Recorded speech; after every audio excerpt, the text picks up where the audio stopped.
Just a reminder, you can catch me recording this podcast live on AMP.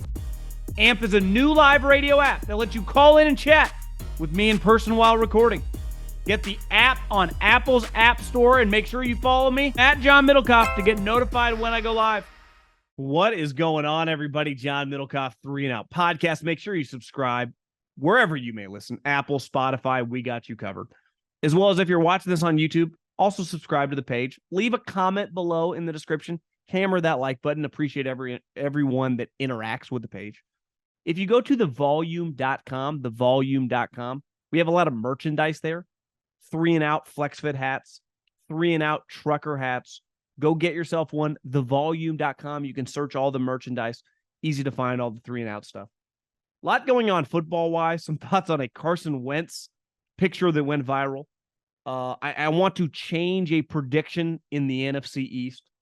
Some thoughts on Rodgers and the Jets and something that I saw today that kind of symbolizes how difficult it is to be a quarterback and a good one in the league. And then just some other news and notes around the sport of football. Preseason is going to be full go this week. Every team in the league will be playing. Maybe not every player in the league will be playing, but every team will be represented starting on Thursday through the rest of the weekend. So get excited for football. We are not, as of recording this August 7th, we are officially a month away from the first game of the season that actually matters. Chiefs, Lions, can't wait. But before we dive into the podcast, can I tell you about my friends at Gametime? What I need to do is download the Gametime app. They're the official ticketing app of this podcast. I've used them. Many of you have used them. I swear by them. I've gone to concerts because of them. I've gone to games because of them. Hockey games, spring training games, you name it. They have you covered. Just download the app and use the promo code JOHN. That's my name, JOHN. And any game you want to go to, football games this fall, college or pro, concerts, comedy shows, baseball playoff games, you name it. You go to the app. They have interactive maps. You can search price points, any different venue that you're looking at. It'll tell you how much things cost, where you can sit, the difference in cost.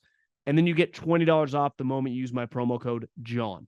Promo code JOHN, Gametime app. Highly recommend you use them right now. Go do something with a family member, with a loved one, with a friend. Have yourself a good time and have it on me. Gametime app, promo code JOHN. I wanted to start with Carson Wentz. And there was a viral video. Actually, it wasn't a video. I just saw the picture with him. He's currently a free agent. He does not have a job. And all you got to do is pull up some depth charts in the National Football League and realize there are not 64 quarterbacks better than Carson Wentz. But this picture that went viral for a guy that's currently unemployed, he had Colt shorts on, he had a Commanders practice jersey on, and he had an Eagles helmet on. And it really honestly was kind of sad. It was like you're looking at a guy whose career, I don't want to say officially over because injuries can happen, but it's definitely not trending in the right direction. It's much closer to being over than him resurrecting it and playing 5 more years in the league. And I think he represents something. You know, at most positions, it doesn't necessarily matter if you're good enough, how great of a teammate you are, how much coaches always like you. Obviously, that impacts you and people want to work with or coach people or play with people that you're just going to like. But when you have the amount of people that play football, that's impossible. And when you get the highest level, when you're so elite, it doesn't matter. It's why we've seen in the history of the league, guys get in trouble with the law.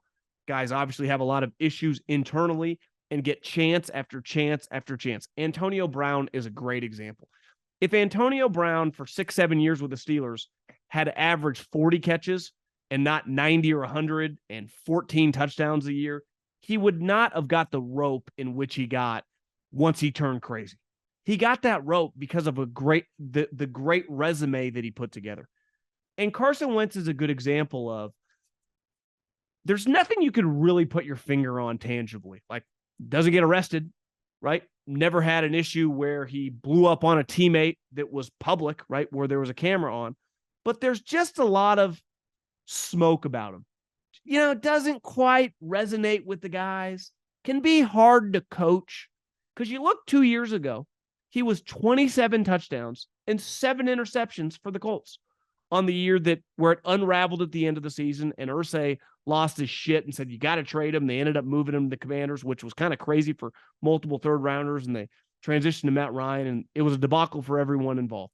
By the end of the season, Matt Ryan was benched and Heineke was playing over Carson Wentz. But I think Carson represents something that at the quarterback position, our standards are really, really high. And when you're a starting quarterback, the first and foremost, the number one thing you have to do is play well, right? I saw a video. I was watching NFL Network. I think the first weekend when Pads came on and they were at Latrobe and interviewing Mike Tomlin, and I forget the exact reporter, and they asked Mike Tomlin, what's the most important thing for Kenny Pickett to do this upcoming season? And I mean, kind of tongue in cheek, kind of kidding, but also kind of serious. Be good, play well. And he just kind of stared at her. And then he went on, being a good teammate, understanding the offense, adapting week to week, adjusting as people adjust to him. Obviously, there are nuances to the position, but the most basic part of playing any position in the league, definitely quarterback, is just playing well. And that is stuff like reading defenses, understanding what to do in your own offense, knowing what your players' strengths and weaknesses are, how to get them the ball, calls to the line of scrimmage, dealing with your offensive linemen, all the stuff that makes that position arguably the hardest thing to do in all of sports. And then there's all the intangible stuff, right? How hard can you get coached? That was like really what set Brady apart, right? All the stories about Tom Brady always, whether it was Matt Castle or Julian Edelman or any player saying it, the first day they ever got to New England, they'd look, and in the first practice or the first training camp, they'd go, God. By the second practice, Belichick is just undressing Brady, and he could take it. Well, if you can scream at Brady and coach Brady's ass up, everyone in the room was on pins and needles, right? We were all walking on eggshells because we all knew we could take it. Well, one of the biggest knocks on Carson Wentz is he's not that coachable, which is not ideal when you're talking about a quarterback. And another big knock on him is, and this happened when the moment he got benched for Jalen Hurts, his career just completely unraveled, and it has never been the same. And honestly, a lot of people in the league don't take him that seriously anymore because, and I heard Jason Kelce say this on his podcast, or maybe he said this on another podcast, but I've listened to a million podcasts with Jason Kelce somehow, is that if he could have a do-over with Carson Wentz, he would have worked harder to get him to resonate more and just work harder to have better relationships with guys on the team. And my pushback, if Jason Kelce was sitting here right now, is I don't think you can fake that. I think you kind of have that or you don't. And obviously Jalen has that in spades. It's why he's having a lot of success in Philadelphia, is the guys on the team swear by him. Same thing with Burrow, same thing with Mahomes, same thing with Herbert, same thing forever in Baltimore with Lamar. The players have to really respect you. And obviously the coaches do, but if the players really do, the coaches will figure it out. But when the coaches kind of turn on you and the players turn on you, you see a guy who is clearly better than the majority of backup quarterbacks in the NFL right now. But who wants to deal with that? Because most backup quarterbacks, you know what they have going for them? The coach likes them, and they get along very well with their teammates. It's not because, well, we might really have something in this 32-year-old guy that's thrown one regular season snap in the last decade. No one thinks that. Most people think if the starting quarterback goes down, especially on good teams, you're screwed, because you typically are. But a guy like Carson Wentz, who has played and has a ton of reps starting games in the league, should be a valued guy. But he's kind of toxic right now. The entire league is telling you what they think of him. They don't want him. Clearly, he wouldn't be very expensive. So when I saw that picture go viral, it just kind of symbolized how important it is at that position to get along with guys, to let people coach you up. Hell, I try to think about it. Am I courteous enough with the guys I work with? Am I doing a good enough job of communicating? We all, as we age, think about these things. The problem is in pro sports is, let's just in theory say Carson has matured a lot. It might be too late. Most of us can figure that out through our 30s. And then by the time we get to our 40s, we're like, God, if I was in a position of management, or I know how to communicate better, it's something we can always kind of grow on. It's something that we can always learn from our previous actions and get better at as we age. It's something, just a natural maturity to us as life goes. The problem is in pro sports, you have a finite period of time. And Carson Wentz's time, it wouldn't shock me if he plays this year, but it also wouldn't shock me at all if he does not get an opportunity, if no one wants to deal with him. And it all gets back to, for a while, it was just perception. I had heard stories like, I don't know if this was when Foles there, or maybe it was when, I think it was when Nick Foles was there, that he walked off the field and walked right by Jeffrey Lurie as he stuck out his hand to shake Carson Wentz's hand. I think it was after a victory, and Carson was, I'm pretty sure, was injured or maybe was backing up at the time. I forget. It's kind of muddied. And those stories just kind of grow on each other. And clearly the Eagles couldn't have got rid of him fast enough. The Colts, Irsay, had enough of him, and Washington benched him by the middle of the season. So you're looking at a guy who was once a really high pick and early on in his career looked like he was a rocket ship. And ultimately his undoing, he's not the most accurate player. He's no longer as athletic as he once was, but he's still a capable NFL quarterback. But no one wants to touch him. No one wants any part of him. And I think it all gets back to intangible stuff. Coaches don't like him. You know who I talk about, rumors, high school or any sort of industry where people talk? No one talks more than coaches. I mean, just Google some of these guys' resumes. There's 2 degrees of separation of literally every coach in the NFL and college. They all know each other. And if they don't know each other, they know someone who knows that guy. So the word on this guy isn't just out. It's not good. And it's honestly kind of sad when you see that picture, is this dude's career feels over. Can I tell you about my friends at Factor? With the busy fall season just around the corner, you might be looking for wholesome, convenient meals for jam-packed days. Factor, America's #1 ready-to-eat meal kit, can help you fuel up with fast, chef-prepared, dietitian-approved, ready-to-eat meals delivered straight to your door. You'll save time, eat well, and stay on track with your healthy lifestyle. Let's face it, a lot of us moving fast, going places, and don't have time to eat healthy. And that's a key. A lot of us are trying to improve our diets. That's where Factors come in. Choose from 34 weekly flavored packed dietitian-approved meals ready to eat in less than 2 minutes. Level up with the Gourmet Plus options prepared to perfection by chefs ready to eat in record time. If you're looking for calorie-conscious options ahead of the busy season, try delicious, dietitian-approved calorie smart meals with around or less than 550 calories per serving. How do you beat that? So head to factormeals.com/John50 and use the code JOHN50 to get 50% off.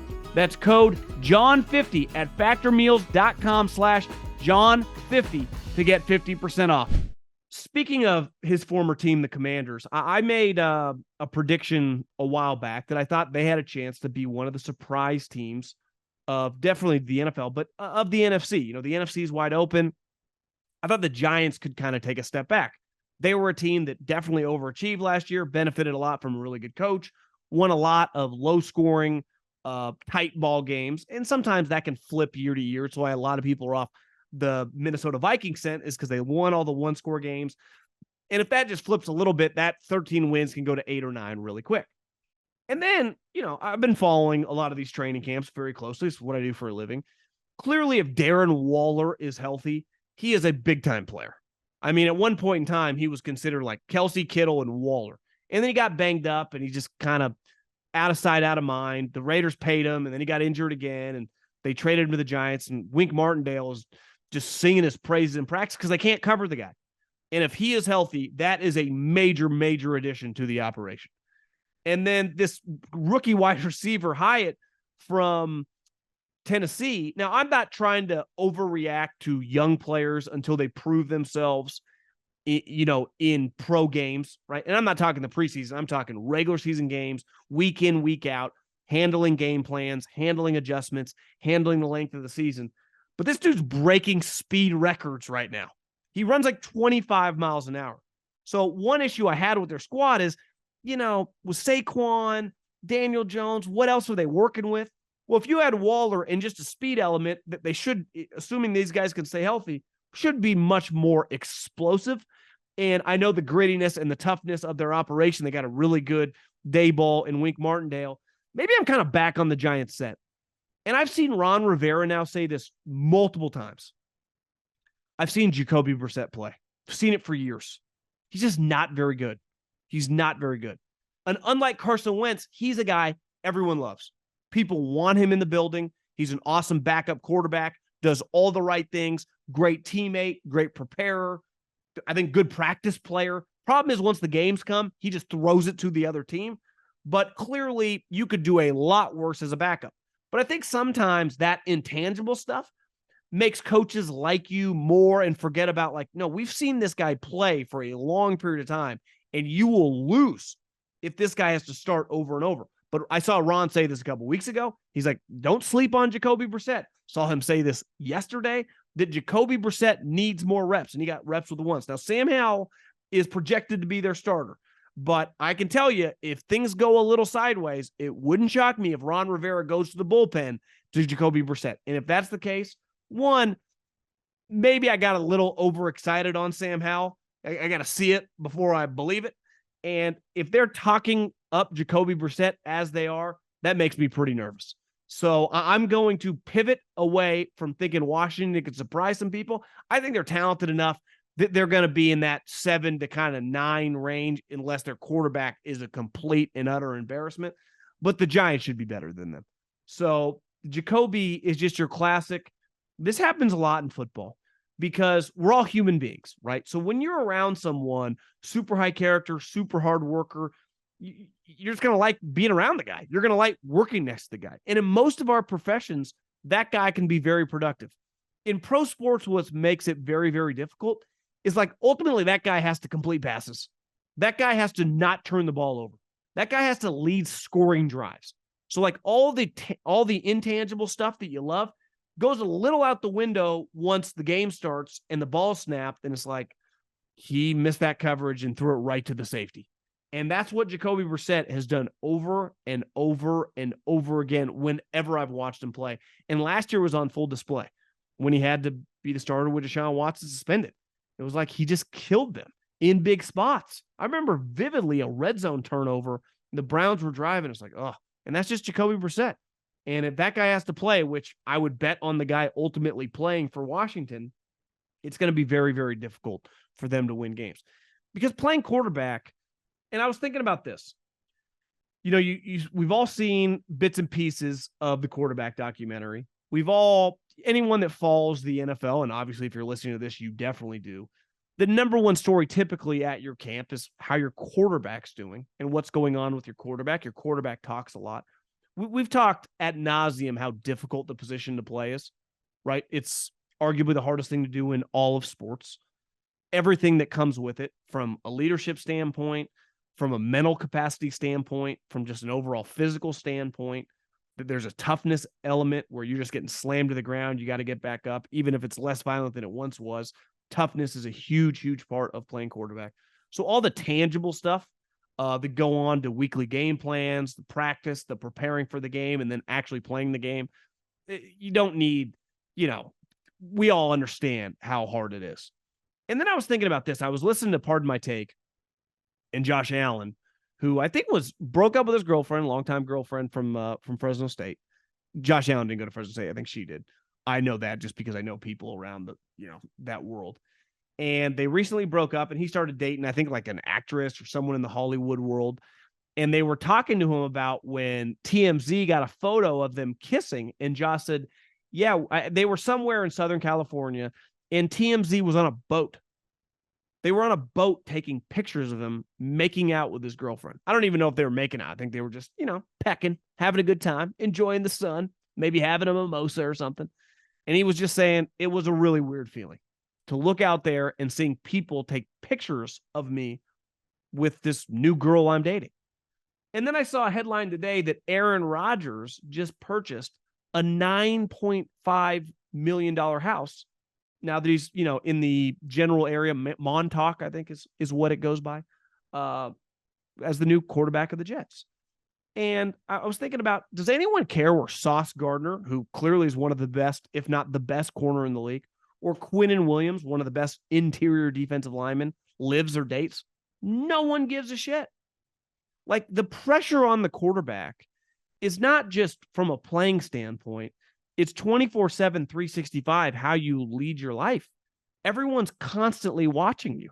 And this goes back to Carson Wentz, is when things got a little weird and he had some adversity, people didn't like the guy. And then he didn't handle those situations very well, and people just want no part of him. It's Colin's big thing on Baker Mayfield. Well, he's trending toward, if he doesn't win this job, almost feels like more people like Baker than like Carson Wentz. But some of these guys, you just kind of get lost in the shuffle and you can't handle all the different variables that are coming, right? Because everyone's always looking at you 24/7, all season long and all year long in the offseason. And Rodgers is the best example of it now that Tom Brady's retired. He's the most famous, Hollywood version of our quarterback. But the young guys get treated like that. Think about Patrick Mahomes, who is having as much success early on in his career as any quarterback in like the history of the league, right? Starts winning MVP, starts winning titles. It's just the total package. The moment he builds this monstrosity of a house with a golf course and a football field, it goes viral.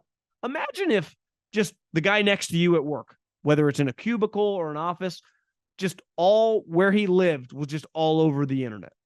And you can say it's a public job. It obviously is. But that is a level of pressure that is not easy. And all these guys, I give them a lot of respect. I can't even imagine being paid, being Jalen Hurts. I saw he just turned 25 years old. I think Justin Herbert's similar age, maybe 26, 27. Getting $180, $190 million guaranteed. Now these guys had already made money. Some of them have had some endorsement deals. Herbert was drafted high. But that's the type of money where you never have to think about money the rest of your life. Ever. Like you don't even, everything in your life beside maybe buying an island or whatever is kind of free. Money is no issue, no object for anything you do. Yet the work ethic for these guys, like I don't expect any of them to fall off at all. I expect them to keep getting better. I expect Justin Herbert to have the best season of his career. I expect Jalen to sustain what he's been doing. I expect Lamar to bounce back. So I give these guys a lot of respect. This is not an easy position to be in. This is not something that football, I guess, trains you a little bit for it, but no one prepares you for $200 million, the weight of the world, and everyone staring at you. Like Aaron Rodgers is almost 40 years old. He's been around the block a few times, but these young guys handle it pretty well. Everyone's staring at him. And you can say, yeah, it's what the money is for. And it's true, but it still doesn't make it easy. And I really respect all these guys, the majority of them. And we talked about this last week when we talked about the top tier, just the high character guys, right? And that's all the top guys, right? They're all good people. People really like them. They treat people well. All the stories about them on and off the field are just really good. And that always hasn't been the case. I mean, when I was a kid, a lot more sketchy characters in the league. I think the league's in a really, really good spot when it comes to the character of the people that are playing its most important position at quarterback. I saw a couple other things around the league is the Hall of Fame game, which I got to be honest, I watched bits and pieces of. I mean, what else is on TV? There's nothing really August. I'm not really watching August baseball. There's no other sports on. I threw it on. I watched Zach Wilson play a little bit. It wasn't super locked in, but I watched. Almost 6.5 million people watched. And I looked it up just to put it into context. The Lakers and Warriors, who have never played in the Steph Curry era in a playoff series. They did for the first time this year. And in Game 6, the deciding game, it averaged a little over 7.5 million people, which was a historic number for a second-round series. The two biggest brands in the NBA, LeBron James, Steph Curry, Lakers, Warriors, did under 8 million people. So there was less than 1.5 million difference for the Hall of Fame game. The Hall of Fame game in the NFL. Like, I say this over and over. This is not going to last forever. I'm not putting a date on it. I'm not putting a year on it. I don't know when it's going to end, but the end is not near. The end is definitely not in sight. The NFL is so freaking popular. They can get almost 7 million people to watch a Hall of Fame game, which is easily the worst preseason game of them all. I mean, it's a joke. Really, the Hall of Fame game year in, year out is much more about interviewing the Hall of Fame, the candidates, the guys being inducted, right? Barber, Joe Thomas, Zach Thomas, whatever. Those guys all get interviewed throughout the game. That's, to me, why I kind of pay attention, interested to hear what they think, usually wearing their gold jacket or like their Hall of Fame polo. It's just kind of a cool moment. Hell, I looked up, the lights were out.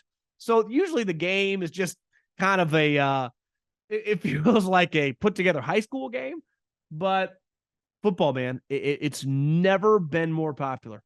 And if you can get almost 7 million people to watch the Hall of Fame game, the other thing that jumped out to me, not that this is new, but I went to, I did CrossFit for the first time on Friday. And the guy that convinced me to go, Chris, was like, God, Rodgers sure looked happy, didn't he? I'm like, yeah, he looked like a pig and shit. Rodgers hasn't looked this happy since who knows when. And it's not, he's backing it up with his actions, with the amount of money that he gave back for the salary cap and working with his contract with the Jets, but it's all over his face. And he's, for a guy that's 39, sometimes his face, he can look more like 48 for all the ayahuasca and the dark rooms and the cold tubs or whatever. He's not the youngest looking 39-year-old you've ever seen, but his joy, how much fun he's having. The NFL does not need him to be great. Like I said on a podcast or two ago, Tom Brady's gone. No one cares. Not that no one cares, but the league, it will not have one rating impact at all. If Rodgers has a big year and he is a major story, he's always a major story, but if he just leads the Jets, who are obviously New York, enormous fan base, which I expect, I think this could be one of the biggest stories in recent memory, and it's going to have a lot of parallels, but I would say, a much bigger scale, because the Tampa Bay Bucks are not nearly the brand of the New York Jets. So if Rodgers gets this team to the playoffs, double-digit wins, competing to win the division, you could argue it would be the number one story in the league. And you can see it on his face. He thinks they're going to be really good. Every time he talks, I really like this team. I really believe in this team. And this is not some guy. That's not Phillip Rivers saying that, right? That most years they're struggling to win 10 games. Some of his time, his tenure with the Chargers, not great. Year in, year out, Rodgers was on Super Bowl contending teams that you could say when the playoffs started had a chance to win it all. Like, he knows what a good team looks like. He knows what talent looks like. Same with Brady. When Brady got to Tampa, you knew that he had a pretty good idea. Like, we got a squad. When you've played around other good players, you know what a talented team looks like, right? Like, if you've worked for Apple or Google, like, you're going to know innovation, right? If you've played for the Packers for the last 15 years, you got a pretty good idea what a playoff level team looks like. You're not taking just like educated guesses. You're like, yeah, that guy's a player. That guy's a player. This guy's going to be good, right? I don't think he's doing that just randomly to try to boost up the morale and the confidence of his squad. I think he believes it, because the older you get, you're not into faking. And as we've seen with Rodgers, he ain't into like, he'll just say it how it is. And if you just go off his body language, you got to be pretty bullish on the Jets. And last but not least, I understand coaches can be very, very, very sensitive to material about game plans and their team getting out. It's why when you see all the information about your team and the viral videos during training camp, whether it's on Twitter or Instagram or wherever you look on the internet, that stops once the season happens, because the media is not allowed into practice starting week 1. Actually, it starts like the last week of training camp. But right now, if you go to an NFL practice, any of the 32 teams, the entire thing is open. So the media can stand there and watch from the first whistle at practice till the final huddle at practice, and they break for lunch. You get to watch the entire thing. The moment the season starts, you get 15 minutes of practice. You don't get to watch anything. You definitely don't get to watch any group or team drills, right? And I think a big reason for that is they don't want anyone seeing the game plan stuff. Right now at all these practices, if I go to Seattle, if I go to the Giants, if I go to the Niners, if I go to whoever, for the most part in early August, you are just running your plays, right? You're running your basic run plays, you're running your basic pass plays, and you're building upon them every day. And you're using them in different situations, right? Whether it's red zone, whether it's 2-minute drill, whether it's backed up, whether it's third and long, you're fucking with different situations. You're trying to put your team in just adverse situations or just normal football situations and see how they react, seeing what you have to work on the closer and closer you get to the season.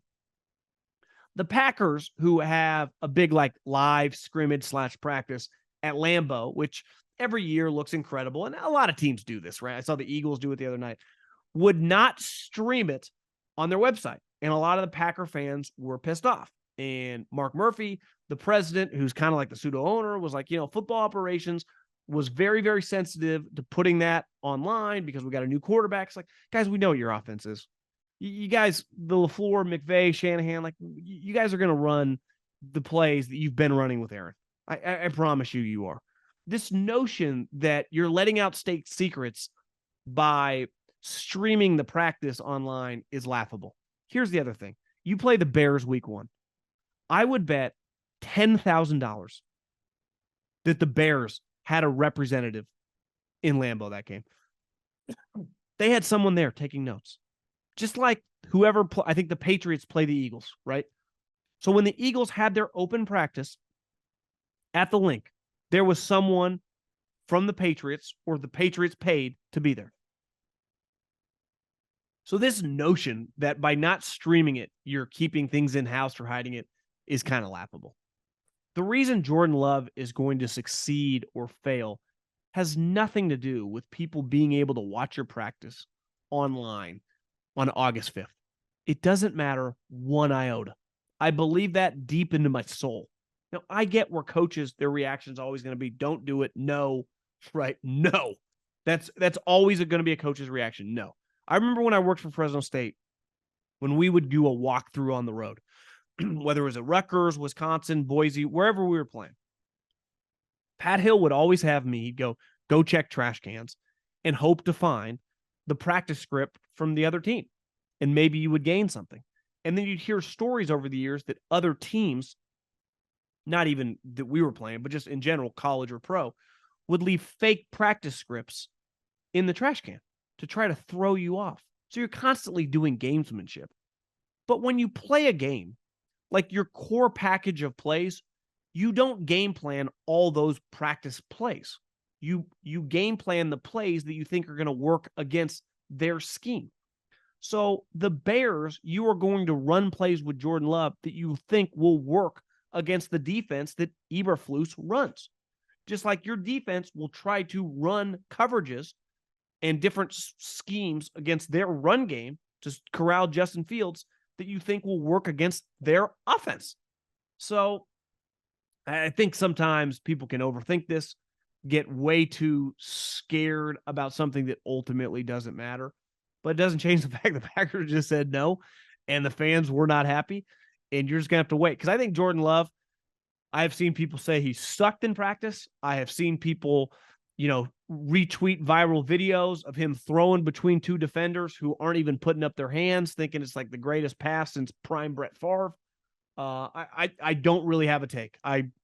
My expectations aren't high, but I wouldn't go as far as I just think he's going to suck. I've said over and over, my bet would simply be it's going to come to an end. You don't typically go Favre, Rodgers 2.0, right? It usually ends. It's more likely to be just an average to below average quarterback than some fringe Pro Bowl. So I'm excited to see it. If he is good, I think Peyton Manning's all over him for the quarterback series. It would be one of the most intriguing storylines. The other thing with Rodgers, and this happened with the Patriots and Brady, is anytime you break up, anyone listening to this who's broken up with someone or been dumped, what do you do? Now with social media, you kind of keep tabs. How are they doing? How are they looking? If you're a girl, like, is he getting fat? Is he losing his hair? If you're a guy, like, does the guy she's dating or married to make more money than me? Is her life better than me? Even though we know how fake everything is online. But still, it's a human reaction. It's no different in football. Like, every Packer fan is going to be keeping an eye on the Jets, and Aaron Rodgers is going to be keeping an eye on Jordan Love, even if he likes the guy. You think Aaron Rodgers wants the Packers to have more success than him and vice versa? Of course not. So that's just, we saw it with Brady, and we saw it with Tampa, and we saw it with the Patriots. It was like, God, Belichick has nothing. Cam Newton, they're a disaster, and Brady won the Super Bowl. Huge, huge win for the Brady contingent. Huge, huge L for the Patriots. If the Packers win 5 or 6 games, even if they are very, very equipped to take on a young quarterback next year in the draft, and the team actually is pretty loaded, and Jordan Love, they won't even owe him that much money. It's not even that big a deal. And ultimately, Rodgers wanted to leave, so who even cares? What were they supposed to do? Hold him hostage? They did the right thing. And Rodgers goes on to win a bunch of games and be in the AFC Championship. It'll be just, somewhat a black mark for the Packers organization. It just will. And if it's the opposite, if Rodgers missed the playoffs and all of a sudden Jordan Love, they're the 7th seed, it would be an enormous win for the Packers. It's why when you roll it back when I was in college and they made the pivot from like Ted Thompson, got rid of Brett Favre, and they went with Aaron Rodgers, and it worked. He became a fucking genius. I mean, it's one of the great moves in like NFL history. It really is. Like some of the great moves in NFL history, literally trading Montana and getting rid of Favre for Rodgers and Steve Young. Like it doesn't get any better than that. But most moves are like getting rid of that guy for some scrub or some dude that's not good enough, and then you're drafting a quarterback the next year. It's like, yeah, we're going to bench Carson Wentz for Jalen Hurts. Like, how's this going to go? 3 years later, the dude's on a $200 million contract, had you within, a couple first downs and a PI of winning the Super Bowl. You're like, that worked out pretty well. Pretty good little transition. So it's just going to be a talking point that I find pretty enjoyable, and I'm looking forward to.